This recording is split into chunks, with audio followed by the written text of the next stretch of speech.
Actually, vector addition is exactly the same as scalar addition. If this is 3 and this is 2, how do we do 3 plus 2? This is obvious, right? We do exactly the same thing with vectors. If this is vector 1 and this is vector 2, what is vector 1 plus vector 2?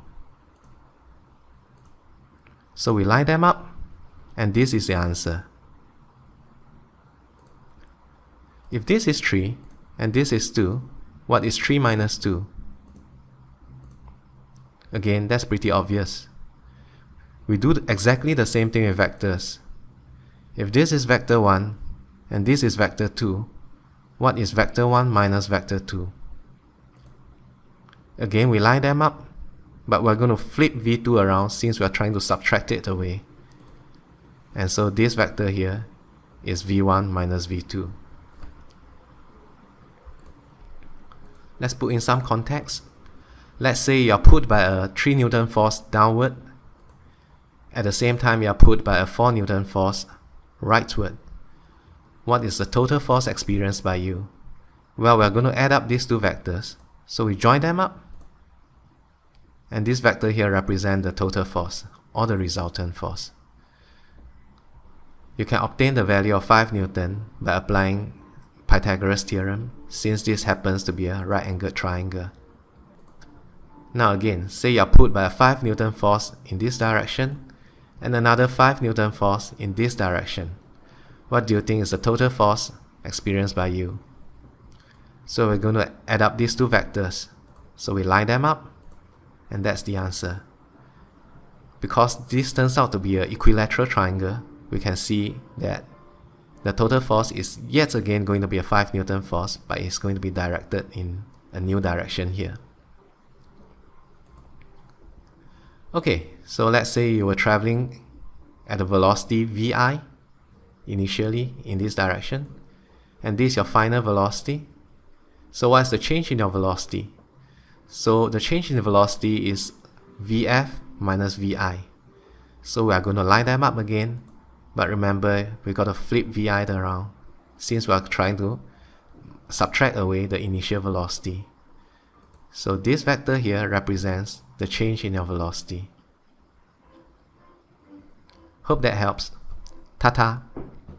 Good morning. Today we're going to do a typical introductory vector addition problem where we need to use component vectors. Here we go. Bo, could you please read the problem? Slow velocity racer races 50.0 centimeters east, then turns 35 degrees north of east and scoots for 40.0 centimeters. She then turns and moseys another 30.0 centimeters north. What was her total displacement? I have named the vectors A, B, and C. Vector A is 50.0 centimeters east. Vector B is 40.0 centimeters at an angle of 35 degrees north of east. And vector C is 30.0 centimeters north. We are trying to find the total displacement for slow velocity racer, which works out to be the sum of the three vectors A, B, and C, which is the resultant vector R.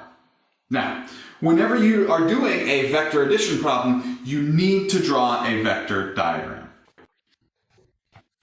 I start by drawing vector A, which is 50 centimeters east, and notice that this vector is an arrow to indicate its direction, and it has a label A with a vector symbol over it to identify that this arrow is representing vector A.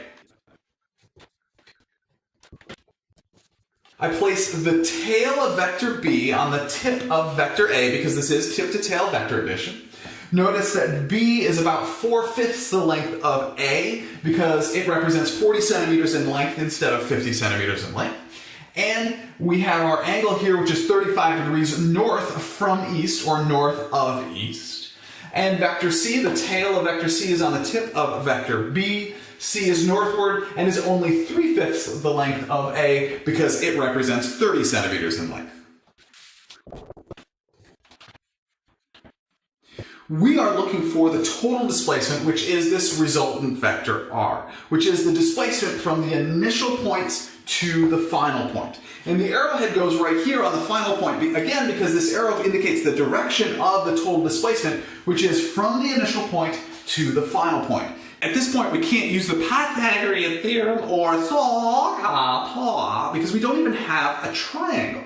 We could draw a line from the start of vector A to the end of vector B, and then we could use the law of cosines to determine the length of that line, and then we could... please stop. Absolutely, Bo. I'm sure we could find a way to draw some lines up here and use the law of sines, the law of cosines, all those things to solve this particular problem. I always try to give you guys a general approach that will work in all situations. In the long run, you will all understand it better. The general approach to solving vector addition problems is to use what we learned in our last lesson about breaking or resolving vectors into their component vectors. Bobby, could you please break vector B into its component vectors in the x and y directions? Oh, right, that's a right triangle, so would be fine. Yeah, we can use sine theta equals opposite over hypotenuse, and opposite the angle is b in the y direction, and the hypotenuse is the vector b, multiplied by b to solve for vector b in the y direction, and b sub y equals b times the sine of theta, or 40 times the sine of 35, which is 22.943 centimeters. Correct. And Billy, how do we find the component of vector b in the x direction? Cosine theta equals adjacent over hypotenuse, or the component of b in the x direction over vector b. Multiply by b to get b in the x direction equals b times a cosine of theta, or 40 times a cosine of 35, which is equal to 32.766 centimeters. Yeah. Great. Now we have the component vectors of b in the x direction and b in the y direction. Bobby, please explain to me why we don't need to break vectors c and a into their component vectors. Because A and C are already directly in either the x or y direction, and therefore they don't need to be broken into components in the x or y direction. Yes. Now notice what happens when we redraw our vector diagram, and instead of using vector b, we draw in the components of vector b.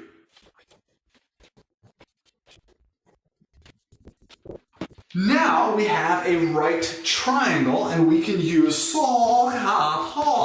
and the Pythagorean theorem to determine our resultant vector. Now please notice that I've labeled this angle as phi. This angle right here is phi, which is different than our angle theta for our vector b, because this is the angle for the direction of our resultant vector. Bo, could you please figure out phi, the angle for our resultant vector? We can use tangent phi equals opposite over adjacent, and opposite the angle is c plus b in the y direction, and adjacent is a plus b in the x direction.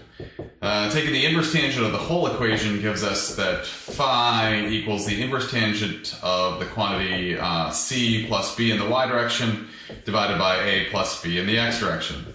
With numbers, that is the inverse tangent of 30 plus 22.943 divided by 50 plus 32.766, which works out to be 32.606 degrees, and my calculator is in degree mode, so I know I'm right.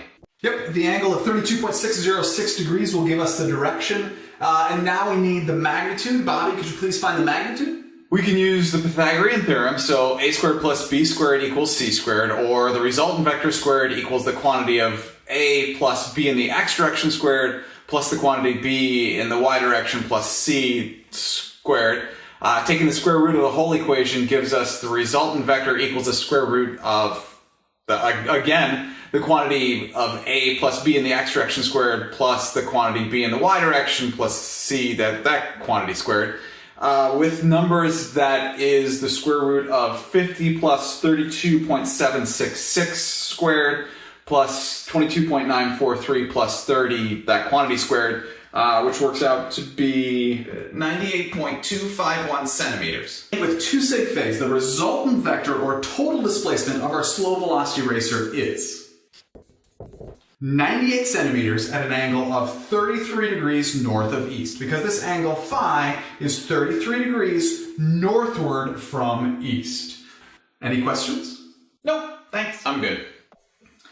In that case, let's review. We started by giving our vectors names. We then drew our vector diagram, which had arrows and labels for all of our vectors. We broke vector b into its components in the x and y direction. Then we redrew our vector diagram. And because we had a right triangle, then we were able to use the Pythagorean theorem and SOHCAHTOA to solve for our resultant vector. Thank you very much for learning with me today. I enjoyed learning with you.